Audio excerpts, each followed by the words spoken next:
much. Cannon Place, it's a 400,000 square foot development being promoted by Hines. We are basically on track for completion for shell and core in June next year, 2011, but we have the important topping out ceremony in September this year, which will mean we've finished the major structure of the scheme, which will be fantastic, and it's taken us probably 18 months to get to this particular point. We've managed to go and basically take a brownfield site when the Victorians drove the railways in the late 1880s and create over an acre floor plate, so it's 50,000 square foot net of office floor plates. And as again, this particular point here is 21 metres by almost 68 metres, creating the opportunity to provide high density occupation for offices, be it for financial orientated occupiers or more cellular occupiers such as solicitors and corporates. Just literally opposite there, the Millennium Bridge. We're no more than probably 5 minutes walk to St Paul's. Cheapside, the retailing sector over there. Yeah. This really was probably a forgotten part of the city.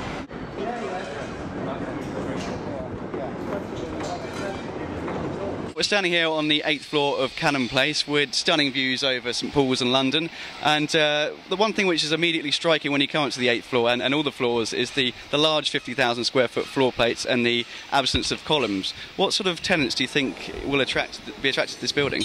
Well, what we've got is actually 3 bays of 21 metres, and having column-free bays of 21 metres allows us to be very flexible in nature of occupier, but in particular this is going to be suited to financial institutions who need to work in teams. And basically what we've done, we've calculated you can get 200 people per bay, so effectively we can occupy 600 people per floor.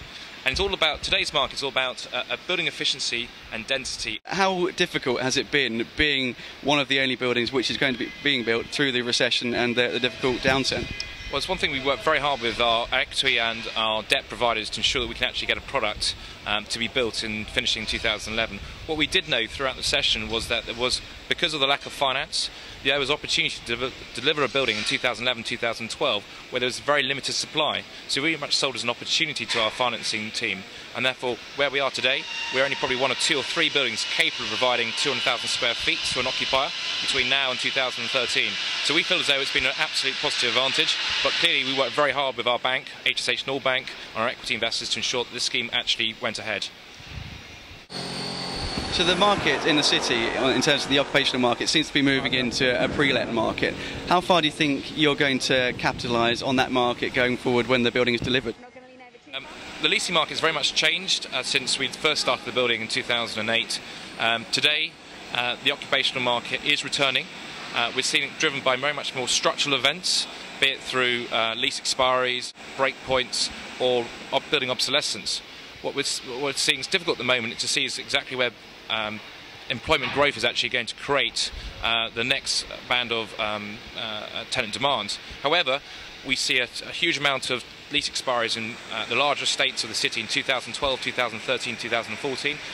We naturally see Cannon Place as being a primary candidate for those changes in occupational strategies which will have to occur in 2013, 2014.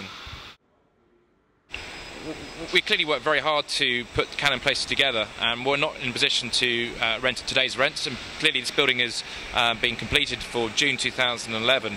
We're very much seeing, we're seeking rental terms for 2011-2012 rather than 2010.